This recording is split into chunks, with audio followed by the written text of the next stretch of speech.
What up, y'all? Hope everything is good. It's another episode of Before the Microphone.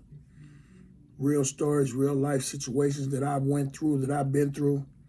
Hoping that you can learn from them, take something from them, and also laugh at it. So back in the day, I had a Malibu, right? 79 Malibu, tan interior. I didn't have no tint on my window back then. Like back then, tint wasn't really the thing. You know what I'm saying? And it wasn't in 79. It was in the early 90s when I had this Malibu. It was my pride and joy. I had messed around and got me some Alpine radio, some Alpine speakers. And I had some American races on there. A lot of cats might not know about American races right now, but that was my old school, and it was really my only car. At the time, I was staying on like 66 and Sangamon. I was living with my buddy Arock and his girl Princess. Now, the reason I say that is so that you can get a demographic. I was like a block over from Ogden Park. Anyway, at the time, everything was going on. You know what I'm saying? The GD situation was at an all-time high. It was rising in Chicago. All the gang shit was popping off. So I used to float around a lot, right? I wasn't no at One Avenue dude. I was the type of dude that used to go and was able to, not just used to go, but I was able to hang out in a lot of hoods. And I had a homie, remember, I don't say no names. I don't mention too many names. I might mention some names of somebody that might be passed away and gone, and it's already a case that they was already fighting. But this brother already was, he was in the mix. It was my homie. Now, understand one thing. My grandmother stayed on 103rd and State. To stay on 103rd and State, it was GDs out there. I used to go out to the hundreds to hang with this certain individual. It's one dude. He was in play. Meaning, when I say he was in play, he had a lot of rank in the Gangsta Disciple Nation. He actually had more rank than I had. I had rank also. But I cannot, now I ain't gonna remember how we met. And I know this nigga ain't gonna remember how we met neither, but we met, we clicked, we linked up. When I was out in the hundreds, I used to go out in the hundreds with him. So when I got out in the hundreds with him, I was cool with everybody that was out in the hundreds. Because one thing's for sure, and one thing's for certain. A lot of GDs wasn't cool with each other because of different sides of town. We was cool with each other because of the mob and because of the trials and tribulations of the mob. If you can understand what I'm saying, it's like a bunch of people worked at McDonald's, but you ain't like them people that worked over there. You ain't like the people that worked over there, but y'all worked at McDonald's, so y'all was on the same thing. Anyway, I used to hang with this dog, and he was my homie. We never had nothing but good times and we got money. You know what I'm saying? But it was mostly good times. I'm the type of friend, and that's why I'm making this, because I'm the type of friend, if you my homie and you call me, I'm on it.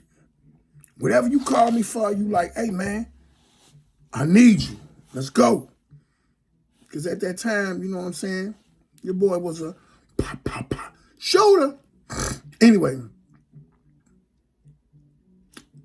he hit me one day on the phone. He said, G, we got to go over and take care of some stuff over there on Marshfield.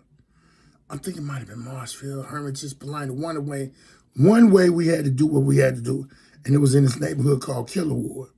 Now, Killer Ward been into it with G-Town. I think G-Town and Killer Ward had been into it for like 22-something years.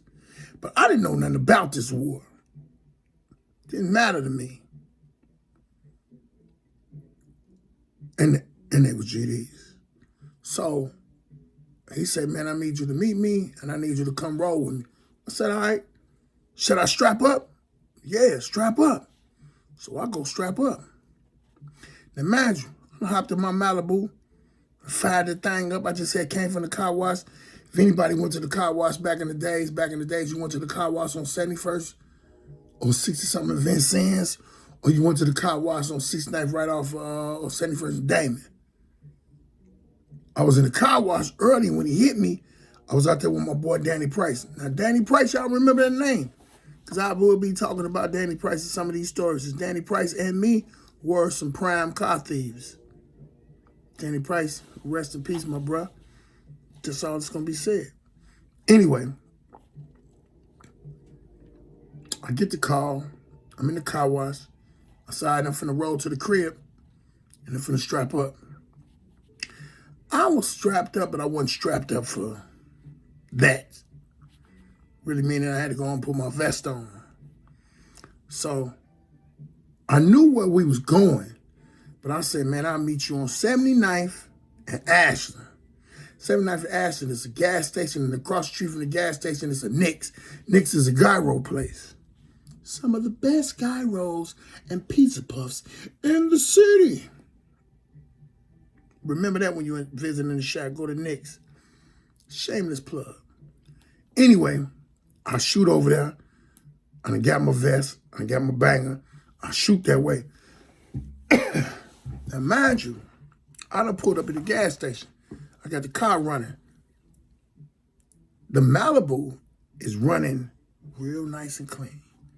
I'm telling you, when you hear it, it's go, go, go, go, go, go, go, go, go, go, go, go. You know how that little water be dripping up out of the dual pipes and all of that? That's how it was. And it was a nice summer day. Real nice summer day. I had on me a windbreaker, you know what I'm saying? Because I knew later on at night. I had my outfit on for later on at night. Later on at night, we was going to go to the club. So my man hit me. I'm at the gas station. I done hit him on the phone. I had me a burner. Now, a lot of people didn't have cell phones like they do now. We had burners. Tony Blair used to make these burners, and I can say Tony Blair's name because everybody knew Tony Blair did it. Tony Blair had me a brick. I had me a black brick. I hit him. Hey, man, I'm at the gas station. So when you shoot past, I'm going to follow you. He said, cool, we on our way. Now, mind you, 79th Street is jumping. People outside, everybody kicking it. The whole summer vibe is busting. I done pulled up in the Malibu, clean, America races. I got the car pulled over, you know what I'm saying, and I got the wheels turned in. I get the feeding. Anybody knew me back then, I was a sneaker candy bar. Snicker candy bars was my thing, and a wine punch was my thing. So I said, let me go in here into this gas station. Get me a Snicker and a wine punch. I done cut the car off, I done cut the boo off. I done walked in there and got it. Was in line. Seen a couple people I knew. Jumped back in the Malibu. I jumped back in the Malibu. Right before I jumped in the Malibu, I seen him hit the corner. And he seen me. We made eye contact. He like, come on. I'm like, all right, I hop in the Malibu. The Malibu don't start. I don't know what's going on. Now, let me explain something to y'all. I was never a mechanic. I was an auto boy, car thief. I don't know how to fix no cars. I know how to steal cars. That was my thing. That was my job. That was my profession. So I hop up out the car like anybody else would, trying to see what's up. I done popped the hood. I realized that it ain't starting. Hype come past. He said, sound like the starter. He said, just tap it on the bottom. So I go in the trunk and get my crowbar. I'm tapping it on the bottom. I done jumped up, tapping it through the hood. Ain't nothing working. So standing there like 15 minutes, tapping on this. Ain't nothing working. I'm like, damn, what block did they go on? That's why I don't remember the block. So I go, steady tapping, steady waiting, steady trying, steady letting it cool off. That's what the crackhead said, let it cool off and it'll start back up when it cool off. I'm like, man, I got a move to do. I'm standing there talking to the hype. All of a sudden I hear, foo, foo, foo, boo, boo, boo, bo, bo, bo, bo, bo, bo, bo, bo. Bunch of gunplay, bunch of gunfire. It made me, I heard it and it was so close, I done grabbed my heater. But I'm standing at the gas station. People come running up off a block, two blocks up, hollering and screaming. I'm like, damn. I'm saying in my mind, I done let my homie down. I done let my dog down. I'm not there. He called me for this. Because he know I'm going to take care of business. I'm trying to get this car started. I'm thinking in my mind, should I leave this car and run down there? I don't even know what I'm going to be facing. All of a sudden, I see the van shoot off the block, coming towards me. When they shoot past me and make the left on Ashton, don't nobody in the van look at me. I see my mans, and I see the people he with in the van. They get away. They go. A few minutes later, the Malibu start up. Boom, fire up. Should I take this to a mechanic or should I go over there and check my homie out? We all had a meeting place. I go down there, check this car out, get in the car, it's running. So let me shoot over here and see what's good with him. Then I'm going to take my car to the shop. I shoot over there the way he was. It's probably about 15, maybe 20 minutes away from where we was on 7th Avenue National. I left about a kilowatt. I shoot down to 75th Street, past 75th Street. I keep on rolling. Where I end up at, I end up around Oglesby Grammar School. Now, what Oglesby Grammar School was, let me explain something to y'all, that area. That area was still GDs, but at that time, y'all know about King Von. That was King Von Daddy area.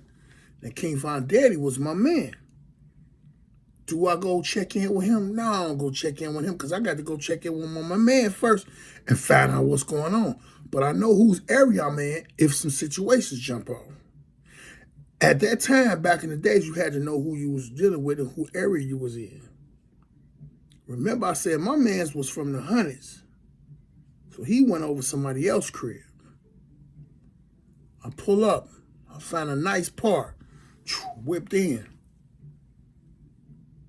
Now imagine, I knew if I cut this car off, it wasn't going to start no more for a while. So I'm like, man, let me think about this. But I remember there was a 79 Malibu. You could pull the key out and the car could still be running. I don't know if that was on all cars, but I know that was on my car. So I pulled the key out. I locked all the doors. I stood by the car when I closed the door. When I closed that door, let me tell y'all something. There was so many police that pulled up out of nowhere. They could have been scaling on the side of buildings. They could have been popping up out of sewers. That's how many it was. And they was coming. I was like, what the fuck? I stood there by my car, got on my phone, like I was calling somebody. I tried to actually call my mans, but by the time I called him, they was coming out the house with him and 2 to 3 other dudes. He looked at me, I looked at him. But I don't really think he even saw me. Police stuffed him in the car, stuffed him under. When everybody cleared out, I got in the car and drove off. When I tell y'all I ain't see this man 25 years later, 25 years, because he got popped off on a murder while he was in the county. We was all GDs, remember that? While he got popped off in the county, they tried to give him a death violation. In the course of the death violation, because of some GDs that got killed. He got blinded to a certain extent where he has to wear glasses. I heard about it. Pissed me off to the highest. Because I know this dude was following orders to the situation of the organization we was in. I know he wasn't that type of dude that just wanted to go kill nobody. But something happened to the point where his hand was forced. He wasn't by himself. He was with two other dudes. Might have been three. The reason I'm telling y'all this story is your homie got to be your homie. I felt then and I felt now that I failed my dog because I was in a car that wasn't operating right. But I'm going to tell y'all something. The situation was God intervened. God intervened. Because if I would have made it there and I would have went there with them, I would have popped somebody. None of y'all looking at me like, man, boy, had you saying this on the front? Yeah, that's how I was when I was younger. I would have popped somebody because we was in danger. And that meant I would have got the same fate that he had got at that time. And then I would have got the same fate that he had got at that time and the same fate that he got when he was in Cook County Correction Facilities.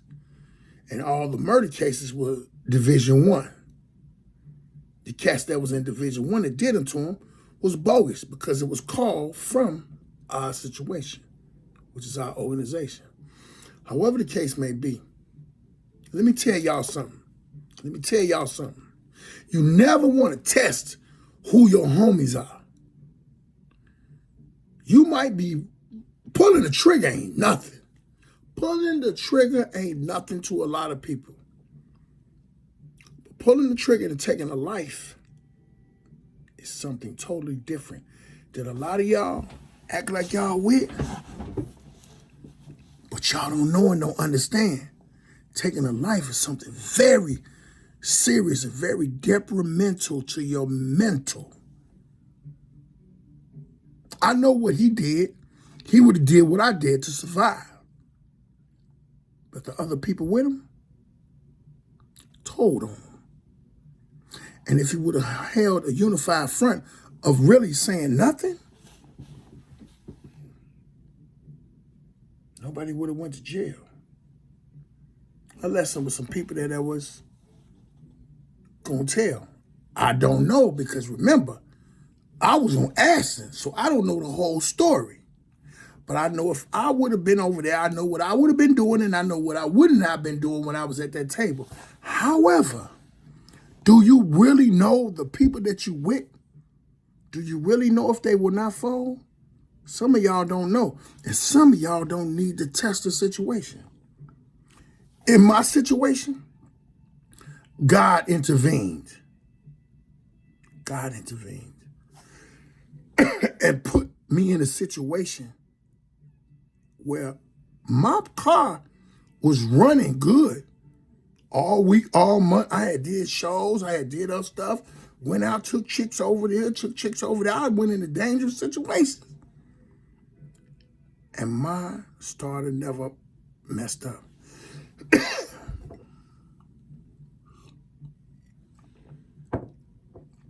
But this one day, when I was sitting across the street from Nick's, right on 79th and Ashland, I tried to start my car and I couldn't start it. And a few minutes later, gunshots went off. My man got 25 years for that, and he got a beating that almost cost him his life. A gang death violation. Oh, I was pissed. I was hurt. Because he was one of them friends that you don't get many of. Right now to this day, he's still my friend. He got out, he changed his life, he got himself together. He's the type of person that he will try to get you not to be making the mistakes that he made. And that's a great and a beautiful thing. I'm glad he's alive. But one thing's for sure. I'm telling y'all young cats this story because God intervened with me. You just don't have to go. You just don't have to go. God intervened with me because I had better and bigger things going on. God knew my heart. You know how they say, God know your heart. God knew my heart that I was going to protect myself and protect my homie. I'm trying to tell y'all, you ain't got to be that homie. You can say no. You can make up a lie and say, I can't do this, I can't do that. Or you can be like, hey, man, I got to do something else. But you do not know always if God will intervene, because God gave all of us, free will. I have always been a person of free will that's going to be down with my homies. To no end. Do you understand? No end.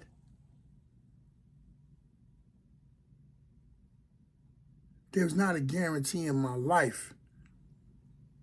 I mean, there's not a second in my life that I don't think I would have got that same amount of time, or I might have been dead. But because of that start in that 79 Malibu, I'm still here to tell y'all this story.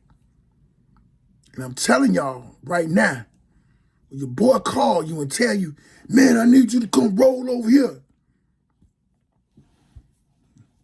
your starter might be better than mine. Your starter might work. And you might go. And when you're sitting behind that table, the people probably tell you, hey, we got your boy over there. He told us everything. Or you need to tell us everything. Y'all don't even understand, man, how your life can get ended, man. How you can sometimes not get spared. I want y'all to know, man, life is too short, man. This shit ain't for everybody. It's not. This street, this gangster, this real. It was in me. It was in me to a point that I was willing to risk it all because I didn't want my homie to be alone. But some of y'all homies ain't like me. Some of y'all homies wasn't blessed. Be real, think, and understand. God gives you free will. Take that free will and do what you got to do with it. I love y'all. That's why I'm telling y'all about me and about my life.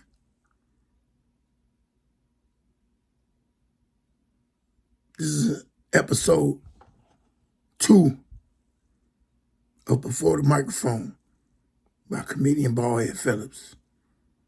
I love y'all. Y'all pray for me. I pray for y'all. Peace out.